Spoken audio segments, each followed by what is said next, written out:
Hi folks, thanks for stopping by. It's Birjees.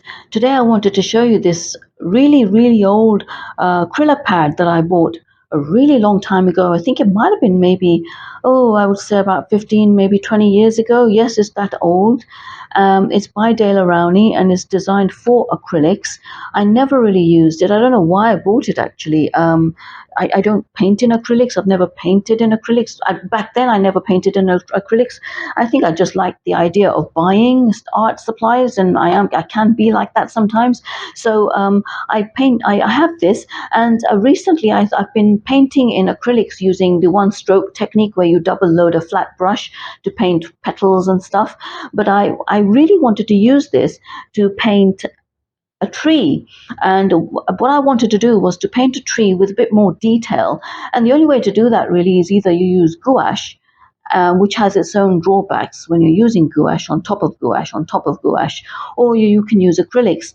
Now I thought, why not use this pad? So what I want to show you is a couple of things. Firstly, I want to show you an underpainting that I've created for a future video, and I didn't do it on camera. It was done a long time ago, but I thought, why not turn that into a painting on camera? And let me show you what that is.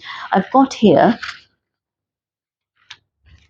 you see, this is the underpainting I did for a painting where I could do a bit more detail layering using lighter and lighter colors, because as you know, with acrylics you work sort of backwards as opposed to watercolor.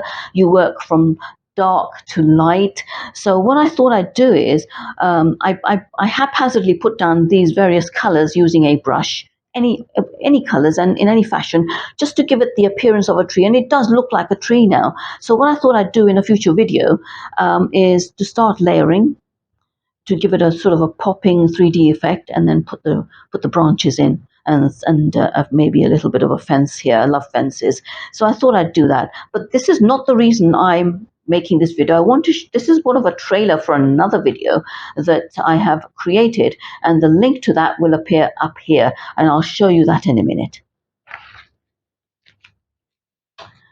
Now this is a tree that I painted on the request of a friend who is also a subscriber, and what he wanted was for me to paint something full of foliage.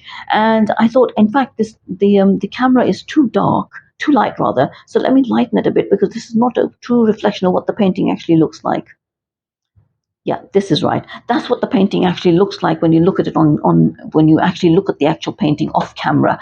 So what I've done here is I've got the same way, an underpainting using a dark tone. I've used 4 tones here. A dark tone using a very dark blue and dark greens and a bit of black, and then I started layering on top with lighter and lighter colors using more white and less black.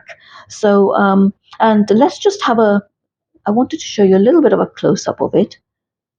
Let me show you a little bit of a close-up.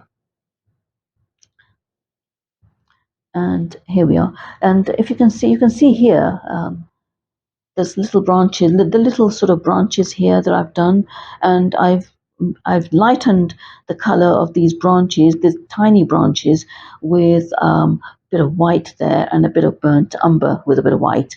So if you can, let's have a look at the tree like that. Let's have a look. This is what we're going to, this is what you'll see once I've painted it on camera. The link is up here, as I said.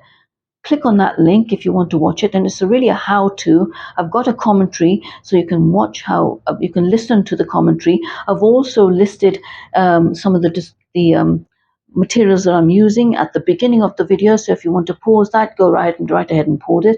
This is a how-to video, so please do consider clicking on that link and watching it.